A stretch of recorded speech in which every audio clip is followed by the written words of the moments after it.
Hiver 2015. La Russie connaît une crise économique sévère. La baisse des prix du pétrole entraîne l'effondrement du rouble et les effets des sanctions occidentales commencent à se faire sentir. Les premières victimes n'en sont pas les riches, mais bien la classe moyenne pour qui la situation ne cesse de se détériorer. Pourtant, plus que jamais, le peuple reste fidèle à son président. Depuis 2000, Vladimir Poutine est aux commandes du plus grand pays au monde. Il table sur l'abondance de matières premières en Russie pour consolider sa puissance. Quand la conjoncture était meilleure, les revenus liés au gaz et au pétrole avaient rapporté 500 milliards de dollars dans les caisses de l'État. Pour Vladimir Poutine, la crise économique actuelle n'est qu'une mauvaise passe à surmonter en vue du renforcement de son pouvoir.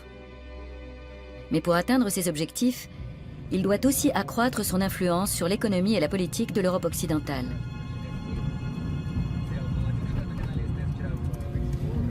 Les investissements russes dans l'Union européenne auraient-ils une visée politique?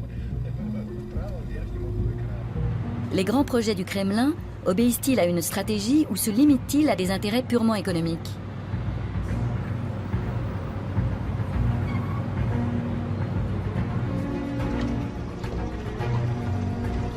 Notre enquête va nous mener dans les principaux milieux économiques européens où sont investis les milliards russes. À Moscou et à Londres, nous rencontrerons partisans et opposants aux échanges Est-Ouest qui se déroulent dans un climat toujours plus conflictuel.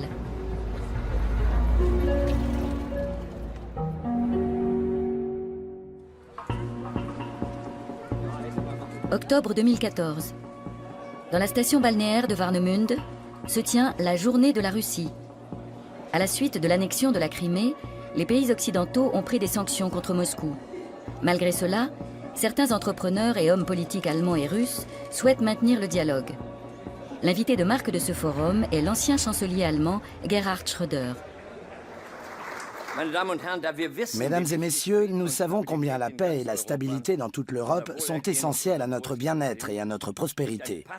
C'est pourquoi un rapport de partenariat avec la Russie est important pour l'Allemagne, mais aussi pour toute l'Europe. Pour l'ancien chancelier, les relations commerciales créent des partenariats et instaurent la confiance, surtout en temps de crise. On dénombre 6000 entreprises allemandes actives en Russie et près de 1000 entreprises russes en Allemagne.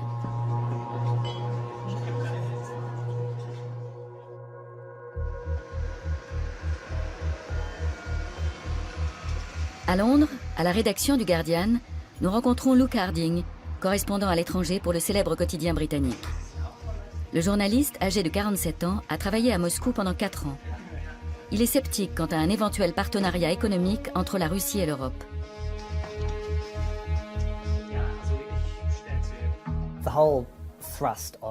L'objectif principal du Kremlin, de la politique géoéconomique russe, est de diviser l'Europe. Dans cet esprit, la Russie conclut des accords de fourniture d'énergie avec l'Italie, elle construit le gazoduc Nord Stream avec l'Allemagne, elle fait miroiter aux Britanniques d'importantes privatisations à la City de Londres. En quelque sorte, la Russie divise tout le monde de manière à ce que chaque pays rechigne à lui infliger des sanctions collectives. C'est une stratégie très habile.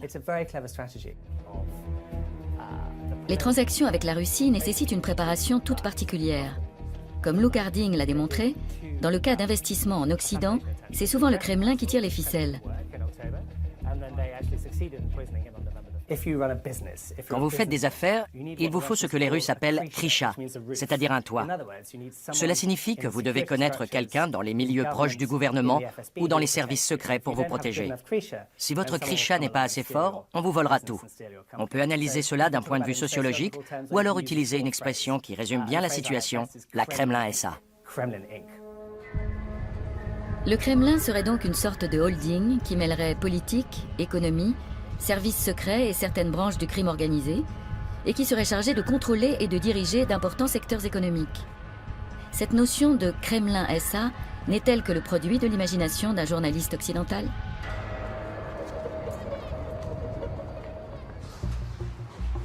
Nous rencontrons Boris Nemtsov à Moscou en décembre 2014. Il a été successivement gouverneur de sa région, puis ministre et vice-président du gouvernement de Boris Eltsine. L'opposant politique libéral, assassiné le 27 février 2015, a exprimé ces dernières années des critiques toujours plus acerbes à l'égard du Kremlin. Porté par sa volonté de préserver la démocratie et la liberté, il en a oublié toute réserve. Je dirais que nous avons aujourd'hui un exemple typique de gouvernement mafieux. Vous avez au sommet de l'État des mafiosi, un cercle très restreint d'individus, qui vit sur le compte de cette mafia, qui dépend entièrement d'elle. Les lois ne les concernent pas. Poutine est-il lui-même un voleur? Je ne sais pas exactement comment fonctionne toute cette clique, mais je pense que son rôle est plutôt celui de Krisha, de protecteur des voleurs. La Russie, un État mafieux? Est-ce un jugement provocateur ou le fruit d'une analyse pertinente de Boris Nemtsov, l'opposant politique assassiné? Quant aux investissements russes dans l'Union européenne, présentent-ils un danger pour l'Europe occidentale?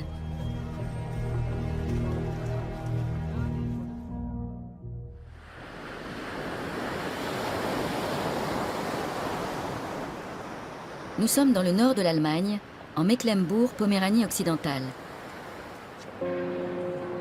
La Russie est l'un des principaux partenaires économiques de la région. Les chantiers navals constituent le cœur industriel de ce land. Après la réunification de l'Allemagne, des millions ont été investis dans leur modernisation en faisant appel aux deniers publics. Aujourd'hui, ils disposent de brevets stratégiques et peuvent se prévaloir d'une riche expérience et d'un précieux savoir-faire. En 2008, un investisseur russe nommé Andrei Bourlakov a acheté 2 chantiers navals à Wismar et à Warnemünde. Dans le monde entier, la construction navale connaît les mêmes problèmes de financement, de surcapacité et de suppression d'emplois. Pourtant, l'investisseur russe fait des promesses et distille de nouveaux espoirs. Un tel optimisme peut-il être justifié? À Moscou, nous avons rendez-vous avec Alexander Levinsky. Le journaliste travaille pour Forbes, le célèbre magazine économique américain. C'est lui qui a enquêté sur le marché des chantiers navals et sur sa signification stratégique pour l'État russe.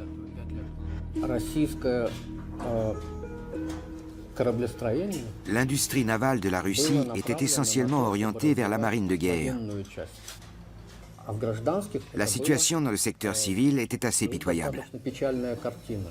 Il était par conséquent extrêmement intéressant pour la Russie de se doter de chantiers navals modernes, dans lesquels l'Allemagne a investi beaucoup d'argent. Tout comme il était très intéressant pour elle de bénéficier de transferts de technologie de la part d'entreprises occidentales. Mais les erreurs de gestion d'Andrei Bourlakov, soi-disant sauveur des chantiers, ajoutées à la crise financière internationale, ont mené les 2 chantiers allemands dans une zone de turbulence. En juillet 2009, soit 1 an après leur rachat, le propriétaire russe dépose le bilan. À peine 3 mois plus tard, arrive le 2e sauveur, lui aussi russe. C'est un jeune entrepreneur de 29 ans, Vitali Youssoufov. Il rachète les 2 chantiers pour 40 millions d'euros.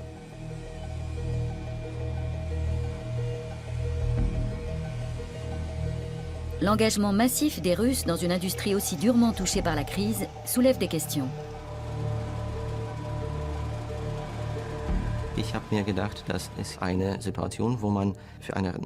Il m'a semblé que la situation nous permettait d'acquérir des sites de production exceptionnels à un prix relativement bas, avec la possibilité d'y développer par la suite une toute autre activité.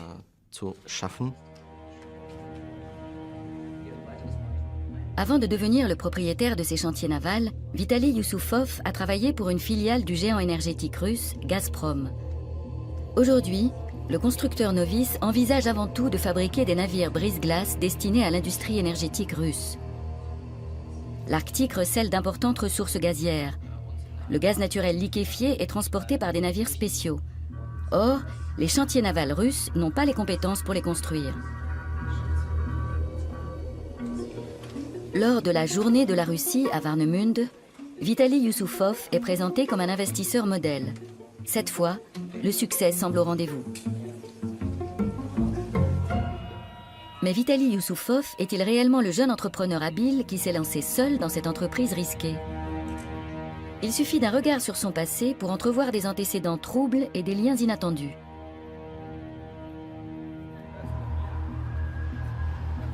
Alexander Levinsky, le journaliste de Forbes, a enquêté sur Vitali Youssoufov, champion du gravissement d'échelons. Il en ressort que son père, Igor Youssoufov, a joué un rôle clé dans l'acquisition des chantiers. Youssoufov senior avait ses entrées à la direction de Gazprom et savait qu'il y avait un réel besoin pour de tels navires.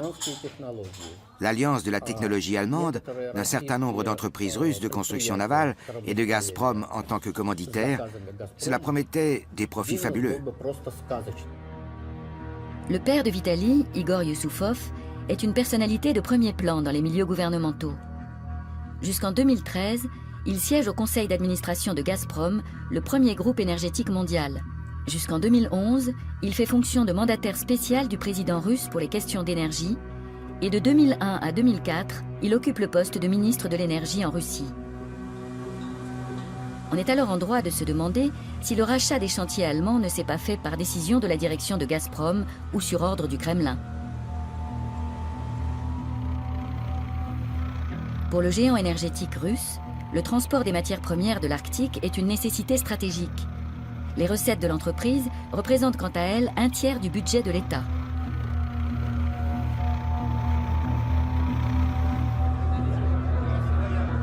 Lors de la journée de la Russie, Vitali Youssoufov s'est présenté comme unique investisseur. Mais qui a bien pu offrir des millions à un entrepreneur de 29 ans pour une affaire aussi risquée? Est-ce son père, Igor, qui fait office de mécène et tire les ficelles en coulisses? Est-ce le Kremlin qui favorise les Youssoufov parce que le savoir-faire allemand en matière de construction navale est inestimable? Vitali Youssoufov réfute tout lien avec les milieux gouvernementaux. Ce genre de collusion est généralement largement surestimé. Dans mon cas personnel, comme dans celui de mon père, il n'y a pas eu de jeu d'influence.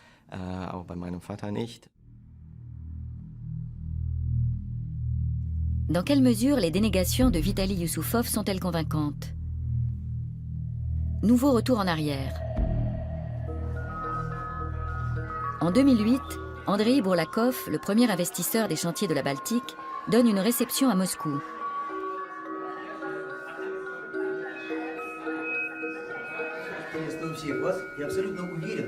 Les Youssoufov figurent parmi les invités.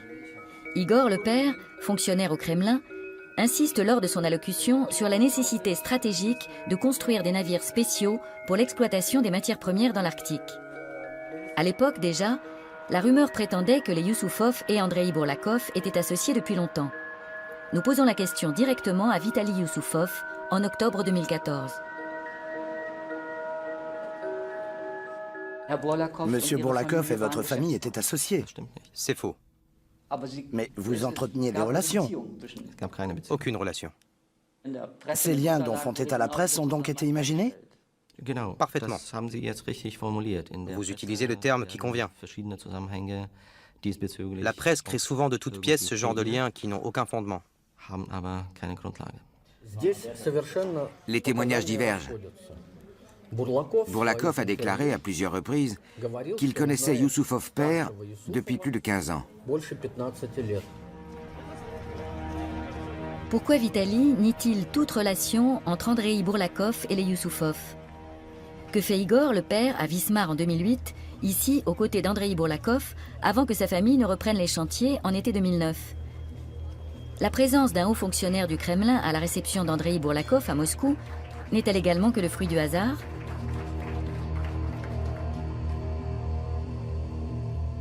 Notre enquête nous permet de mettre la main sur une photo qui montre Vitali Youssoufov aux côtés d'Andrei Bourlakov lors d'un rendez-vous d'affaires.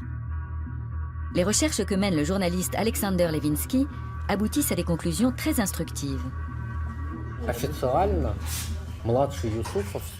Youssoufov fils est devenu officiellement propriétaire des 2 chantiers navals du groupe Wadan Yards en 2009.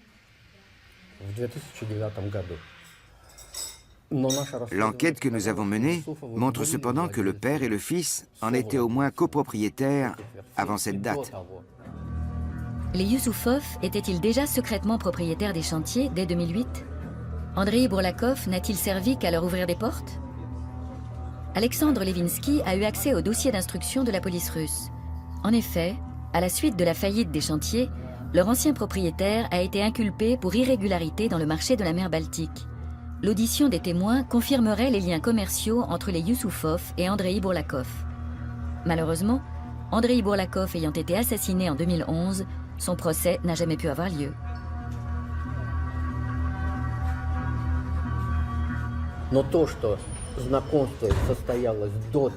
Le fait qu'ils se connaissaient avant que Yusupov fils n'investisse dans les Wadan Yards, l'ancien nom des chantiers navals, est pratiquement attesté par les éléments du dossier pénal.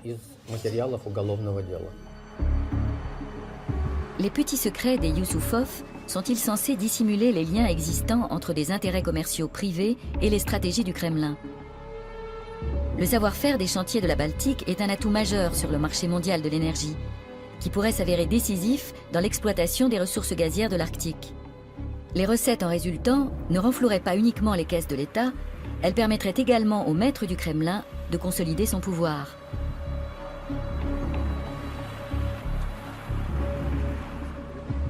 Beaucoup d'indices tentent à prouver que les négociations en Mecklembourg-Poméranie occidentale ne se sont pas faites carte sur table et qu'elles ont manqué de transparence.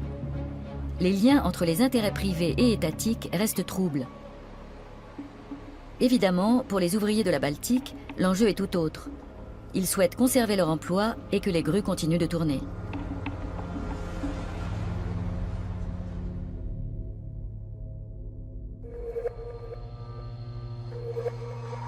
Nous nous rendons à présent à Munich. Pendant près de 17 ans, Boris Reitschuster a travaillé comme correspondant à Moscou. Selon sa théorie, le Kremlin opère une sorte de conquête de l'Ouest à coups de millions.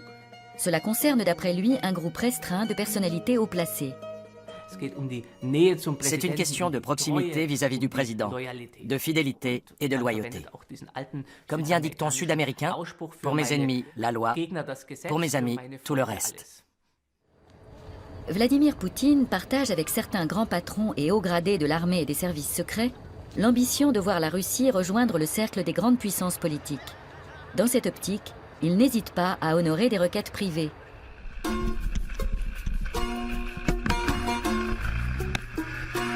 Il est facile pour le pouvoir en place d'accuser les détracteurs étrangers d'être des ennemis de la Russie. Mais les activistes russes ne manquent pas d'imagination pour trouver des renseignements. Ils prennent même de la hauteur, au sens propre, pour vérifier dans quelles conditions vit l'entourage de la Kremlin SA.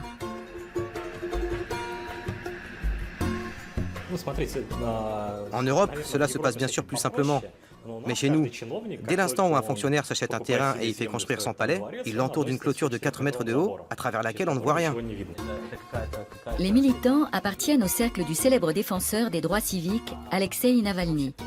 Ils enquêtent sur les personnalités devenues riches du jour au lendemain et sur les soupçons de corruption, puis publient les résultats de leurs recherches sur Internet.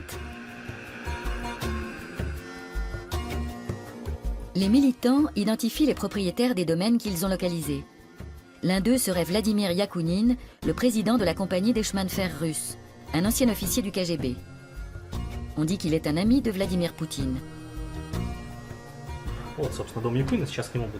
Voilà la propriété de Yakounine, en survol.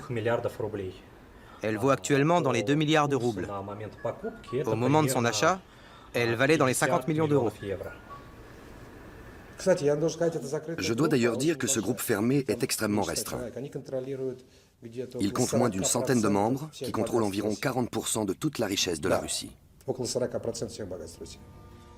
Les militants des droits civiques tentent aussi de visiter à pied les paradis immobiliers de la nouvelle élite. Les propriétaires, oligarques, hauts fonctionnaires, officiers des services secrets n'apprécient guère la présence de ces visiteurs indésirables.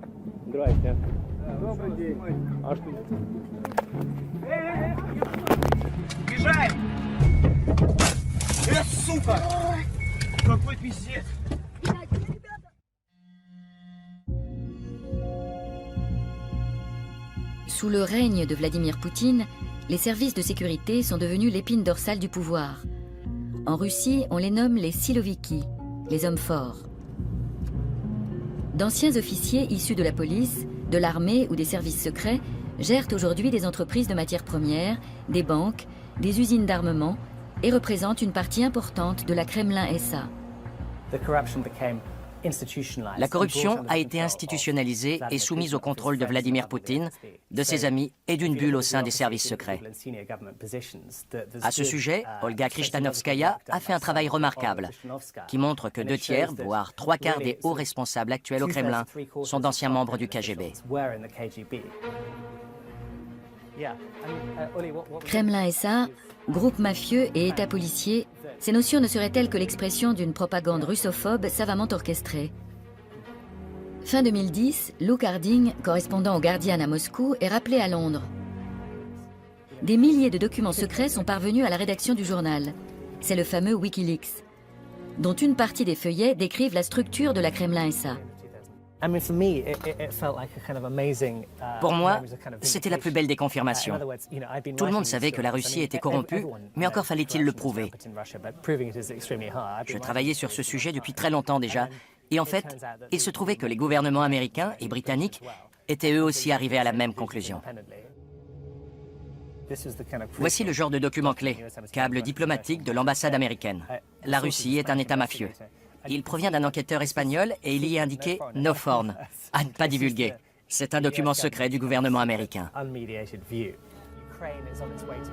Pour Luke Harding, les câbles diplomatiques transmis à Washington par les ambassades américaines de Moscou et des capitales européennes ne sont pas des vérités ultimes, mais des indices précieux qui étoffent la thèse des structures mafieuses et de la Kremlin-SA.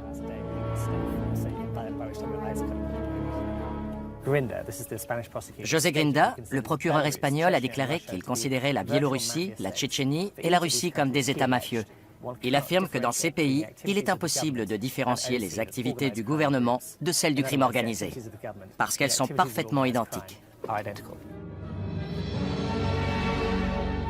Dans les dossiers de Wikileaks, Luke Harding trouve 3000 documents secrets relatifs à la Russie. Il écrit plusieurs articles sur le sujet, ainsi qu'un livre intitulé « Russie, État mafia ». La réaction du Kremlin ne se fait pas attendre. Lors de son retour à Moscou, il se voit refuser l'entrée dans le pays.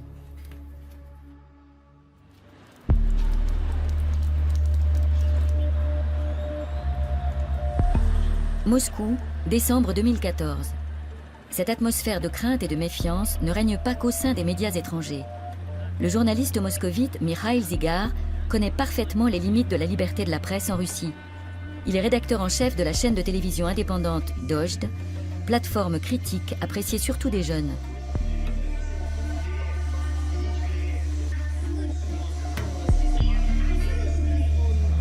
Depuis des années, Mikhail Zygar s'intéresse à Gazprom, le premier groupe énergétique mondial. Dans les années 90, l'entreprise a été le berceau de l'enrichissement personnel des dirigeants et fonctionnaires du parti. Aujourd'hui, d'après Mikhail Zygar, il est avant tout pour Vladimir Poutine un instrument de pouvoir dont l'objectif est bien clair. Son objectif essentiel est de faire en sorte que l'Europe dépende de Gazprom, et donc de la Russie. C'est comme la serrer dans ses bras pour mieux l'étouffer. Gazprom ou le remède miracle de Vladimir Poutine. Les recettes du géant gazier permettent d'équilibrer le budget de l'État. Ces bénéfices, qui se chiffrent en milliards, financent la construction de gazoducs vers l'Occident. Gazprom fournit à l'Allemagne, à l'Italie et à l'Autriche jusqu'à 60% de leurs besoins énergétiques. En Europe de l'Est, la Bulgarie, la Pologne et l'Ukraine sont pratiquement entièrement dépendantes des livraisons russes.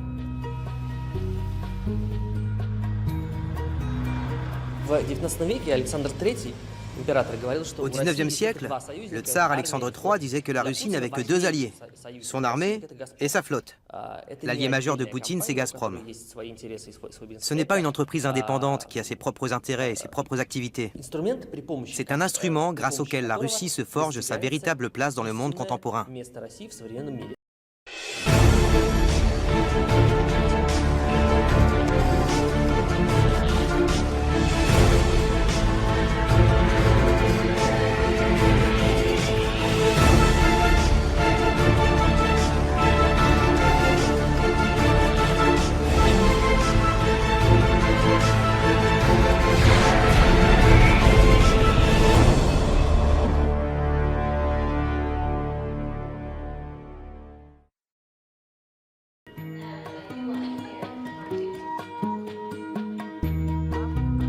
Elmar Brok a été président de la Commission des Affaires étrangères au Parlement européen.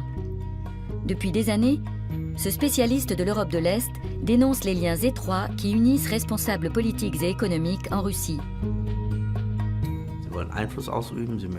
Les Russes veulent jouer d'influence. Ils cherchent à limiter les possibilités d'action de l'Europe. C'est pour ça qu'ils investissent systématiquement dans les domaines liés à la sécurité et qu'ils prennent des parts dans des entreprises bien spécifiques.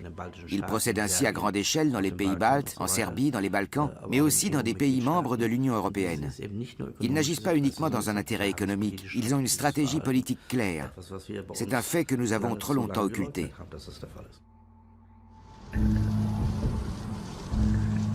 En route vers la région de la Ruhr, où en 2014, la conclusion d'un marché de plusieurs milliards crée des remous. Une entreprise basée au Luxembourg rachète au groupe énergétique de SNRWE, sa filiale DEA, pour 5,1 milliards d'euros. La dette de RWE, qui s'élève à plus de 30 milliards d'euros, pousse le groupe à céder des réservoirs de gaz en Allemagne et 160 licences d'exploitation pétrolière et gazière. Sur fond de conflit ukrainien, la vente de DEA fait les gros titres.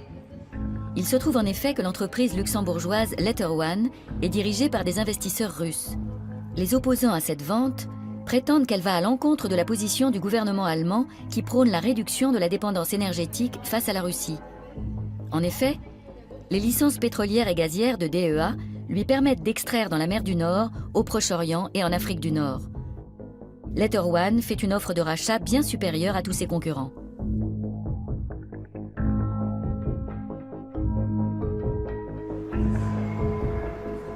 Pour Oliver Krischer, député écologiste spécialiste de l'énergie, les sommes mises en jeu parlent d'elles-mêmes.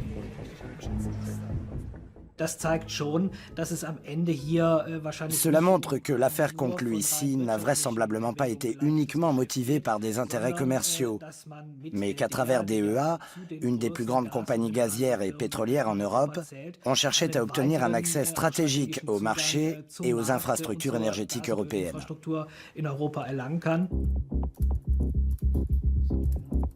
Que sait-on au juste à propos de Letter One ? Mikhail Friedman, un oligarque discret, l'un des plus riches entrepreneurs russes, a créé cette société avec un associé. Il doit sa fortune au plus grand groupe industriel et financier russe, le groupe Alpha. D'anciens dirigeants du groupe travaillent au sein du cabinet présidentiel sur la place Rouge.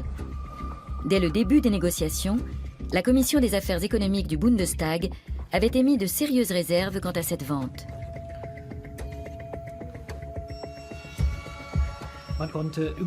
Il était quasi impossible de savoir à qui DEA allait appartenir et qui se cachait derrière tout cela. M. Friedman avait fait état d'une structure de propriété particulièrement complexe. On parlait d'un montage financier à 10 niveaux. L'acheteur officiel de DEA est la société Letter One. Ce n'est qu'en 2013, soit peu de temps avant cet achat, que l'entreprise est enregistrée au Luxembourg. Le gouvernement fédéral surveille les négociations et finit par approuver la vente. Il s'appuie pour cela sur le fait que l'entreprise Letter One est domiciliée dans l'Union européenne. Pour Oliver Krischer, cet argument purement formel est cousu de fil blanc.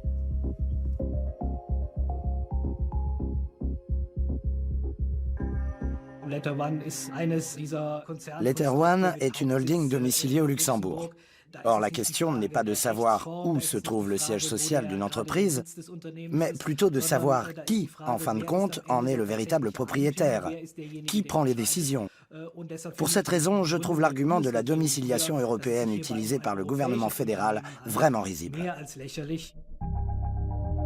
Le gouvernement fédéral aurait-il négligé certaines considérations de sécurité politique et approuvé la vente car RWE avait besoin rapidement de fonds pour assainir la situation financière du groupe? Les réserves de gaz de DEA auraient pu permettre de parer aux arrêts impromptus de livraison de gaz de l'Est, et elles auraient pu contribuer à constituer la réserve stratégique de gaz que préconise l'Allemagne. Le gouvernement fédéral aurait dû se préoccuper davantage de savoir qui sont les véritables décideurs et qui sont les véritables propriétaires de l'entreprise. En fin de compte, on se demande si dans le cas de DEA, la politique menée ne va pas à l'encontre des intérêts de l'Allemagne et de l'Union européenne. Quand je pense que pour des raisons de sécurité politique, le président Obama a empêché il y a 1 an et demi la vente de parcs éoliens à la Chine. Or, ce ne sont que des broutilles comparées à ce qui s'est passé en Europe. Cela montre bien que cette affaire aurait dû être prise bien plus au sérieux. Le milliardaire moscovite n'utilise-t-il les faiblesses économiques du fournisseur d'énergie allemand que pour acquérir une entreprise intéressante à bas prix?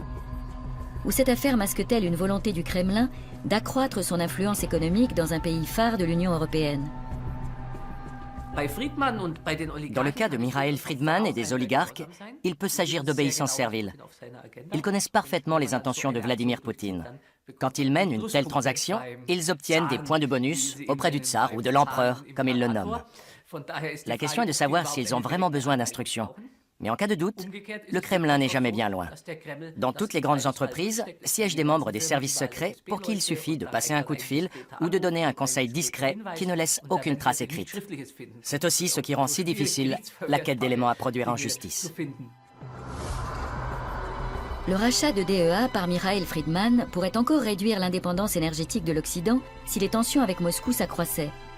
Pour le moment, il n'y a aucune garantie que les entrepreneurs privés n'agissent pas sur ordre du Kremlin.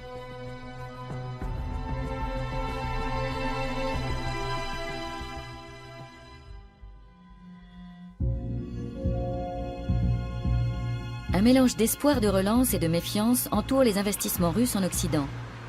Au cours du deuxième mandat de Vladimir Poutine, Moscou s'efforce de dépasser l'image bien ancrée d'ours imprévisible que renvoie la Russie.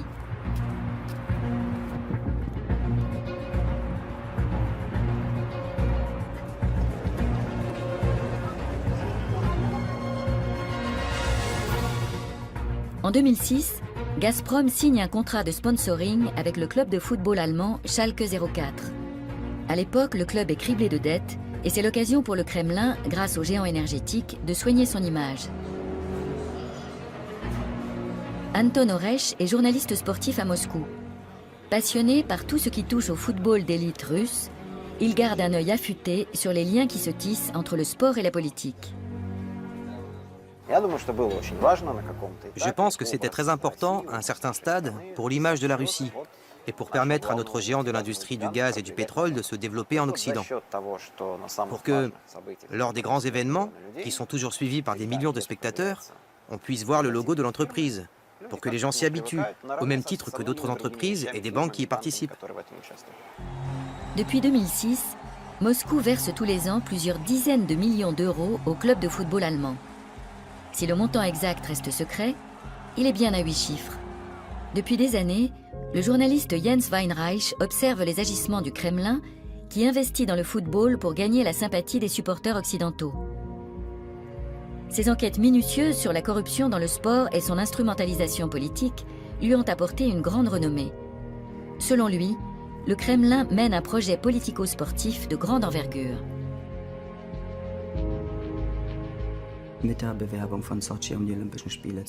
C'est en 2005, avec la candidature de Sotchi pour les Jeux Olympiques, que la Russie a commencé à instrumentaliser le sport, à s'en servir comme trait d'union entre la politique et le monde des affaires, avec toujours la même idée de promouvoir l'élite mondiale russe dans tous les domaines possibles et donc aussi en sport. C'est cette même ambition qui a motivé la candidature de la Russie à l'organisation de la Coupe du monde de football.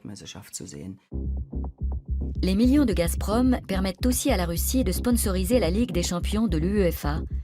Et cerise sur le gâteau, la Coupe du monde de football 2018 aura lieu en Russie.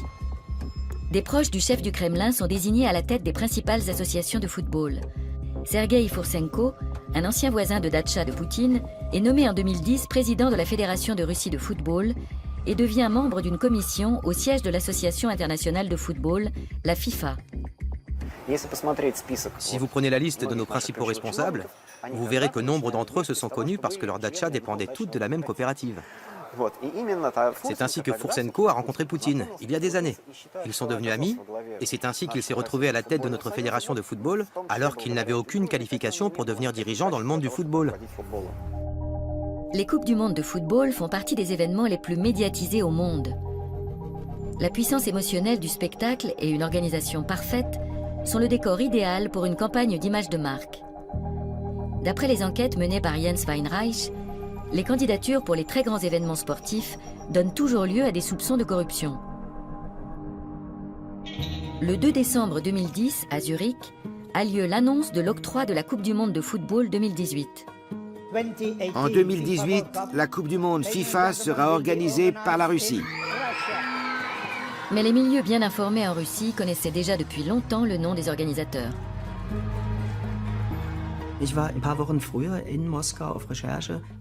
J'étais allé enquêter à Moscou quelques semaines plus tôt, et mes amis dans les médias russes, mes contacts et les personnes que j'avais prévu d'interviewer ont tous affirmé que les Russes fêtaient déjà leur victoire pour 2018.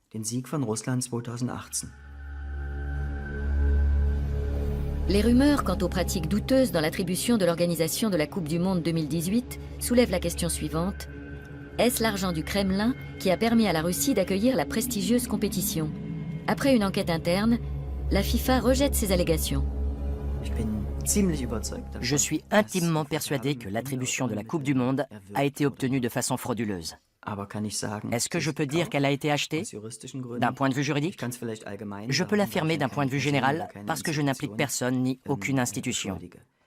Quoi qu'il en soit, l'attribution de la Coupe du Monde 2018 n'a en aucun cas suivi l'ordre normal des choses. En dehors de certains indices, il n'existe actuellement aucun élément de preuve incontestable susceptible d'être produit en justice pour confirmer les propos de Jens Weinreich. Pour les supporters du Schalke 04, la Coupe du Monde est encore loin. Ce qui compte pour le moment, c'est la force de leur équipe. Des études menées par Gazprom montrent que l'aide apportée au club de la Ruhr a permis d'accroître la notoriété et le capital de sympathie du groupe russe auprès du public.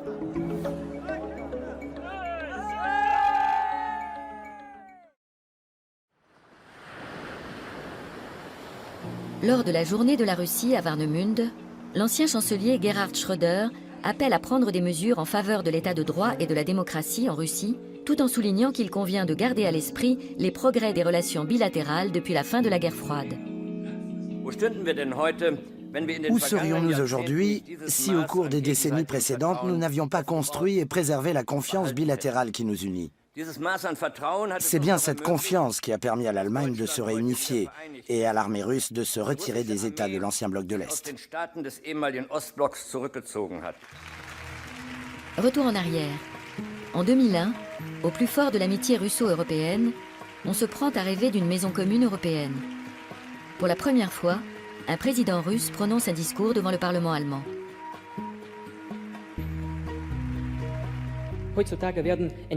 Souvent, des décisions sont prises sans que nous ayons été consultés. Après coup, on nous demande de les entériner. On reparle de la loyauté de l'OTAN.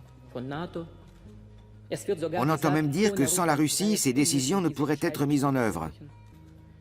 Tout cela est-il normal? Est-ce là un véritable partenariat? Qu'en est-il de l'ingratitude, du mépris et du manque de respect dont fait preuve l'Occident, comme le dénonce Vladimir Poutine?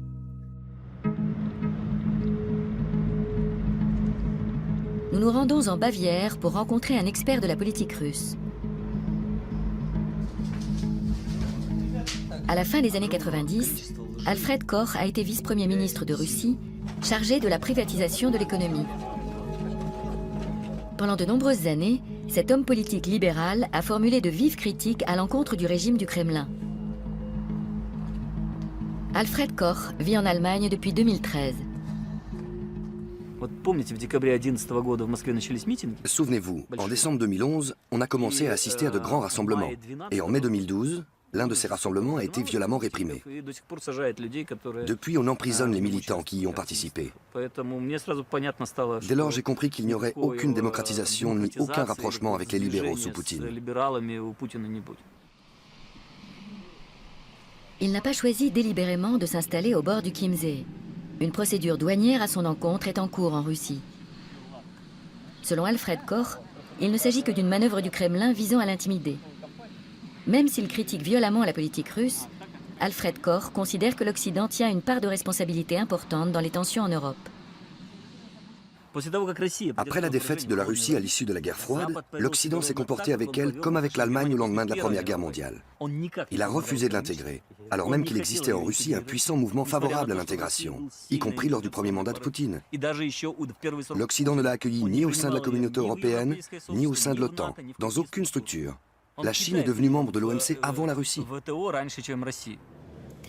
Pour Alfred Koch, le contexte justifie la stratégie de Vladimir Poutine qui consiste à se détourner politiquement de l'Occident et à se servir de la puissance économique russe comme d'un outil politique. Rappelez-vous, il a multiplié les signes d'amitié. Il a été le premier à téléphoner à Bush pour lui faire part de ses condoléances lors des attentats du 11 septembre. Il l'a aidé à fournir des informations et du ravitaillement au contingent américain en Afghanistan, etc. Il s'est vraiment plié en quatre. Il pensait qu'en retour, on l'accueillerait au sein de l'OTAN, ou au moins qu'il participerait à l'élaboration d'un système commun de défense aérienne. On lui a opposé une fin de non-recevoir. Quand il a compris qu'il n'y aurait pas d'intégration, il a commencé à mener la politique qui est aujourd'hui la sienne.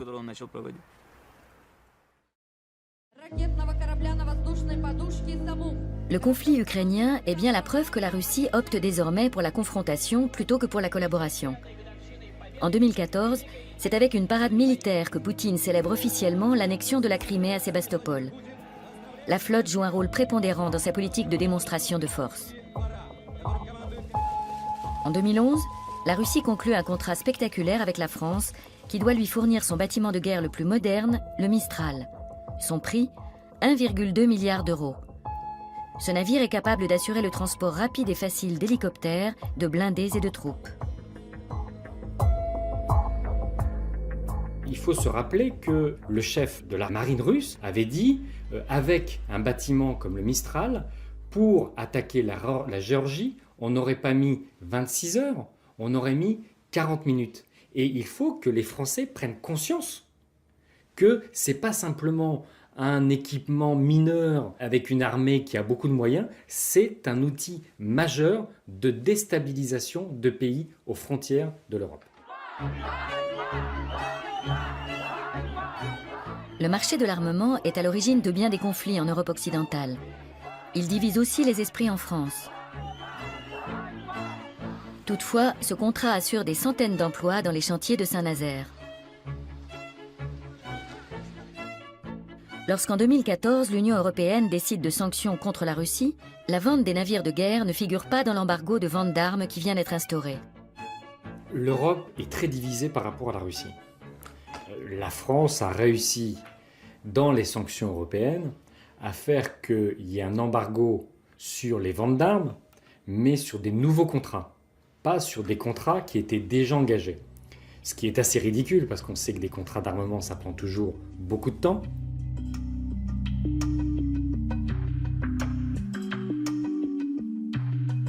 À l'automne 2014, des marins russes s'entraînent à Saint-Nazaire avant la prise de possession des deux navires. Le contrat serait-il rempli avec la livraison du Vladivostok et du Sébastopol ? Et si le contrat donne satisfaction, il y aurait potentiellement 2 navires supplémentaires. Encore une fois, ce sont des navires qui sont co-construits par les Russes et par les Français, avec beaucoup de transferts de technologies françaises, mais dont on ne sait pas au fond les détails, puisque évidemment ce contrat n'est pas public. Fin 2014, Vladimir Poutine met en place une nouvelle doctrine militaire. La Russie veut se positionner en tant que puissance mondiale de premier plan, et cela passe avant tout par la modernisation de sa flotte. L'achat des navires Mistral et d'un savoir-faire technologique militaire pourrait permettre la formation d'une troupe d'intervention rapide en mer.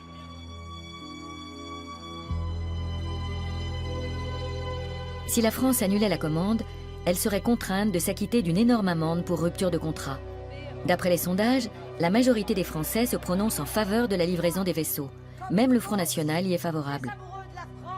Que si le Front National flirte avec Poutine, c'est parce que Poutine a décidé de financer une partie de l'extrême droite européenne, y compris le Front National, et que son objectif, c'est de faire que l'Union européenne cesse d'être le garant de la démocratie, des droits de l'homme. Depuis l'annexion de la Crimée, la situation politique en Europe a considérablement évolué. La France suspend jusqu'à nouvel ordre la livraison des 2 bâtiments de guerre.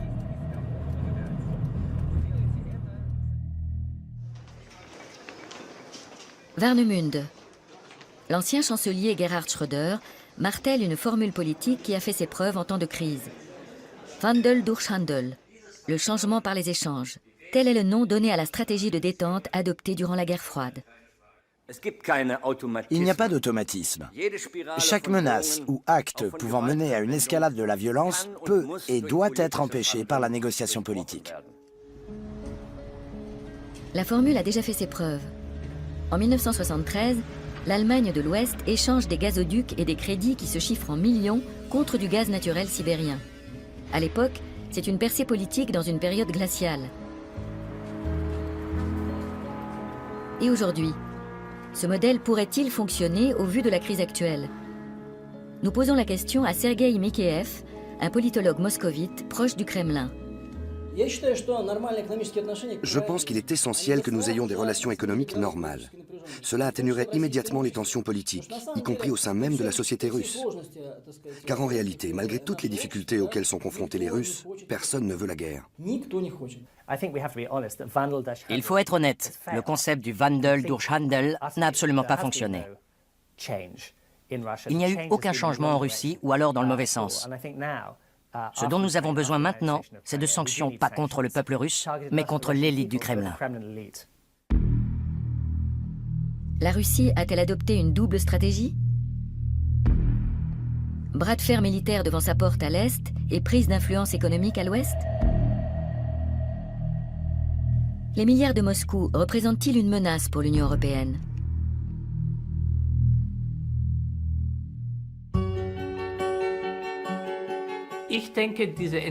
Cette conception russe d'une économie agressive et contrôlée s'importe chez nous et prend racine peu à peu en Europe.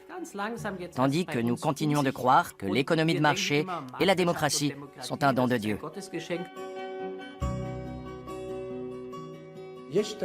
Gardez vraiment à l'esprit ceci. Défendez vos valeurs. N'acceptez pas de compromis sur les droits de l'homme, sur la question de l'état de droit, sur le respect des obligations internationales, sur la paix et la sécurité. Il ne doit pas y avoir de compromis dans ces domaines.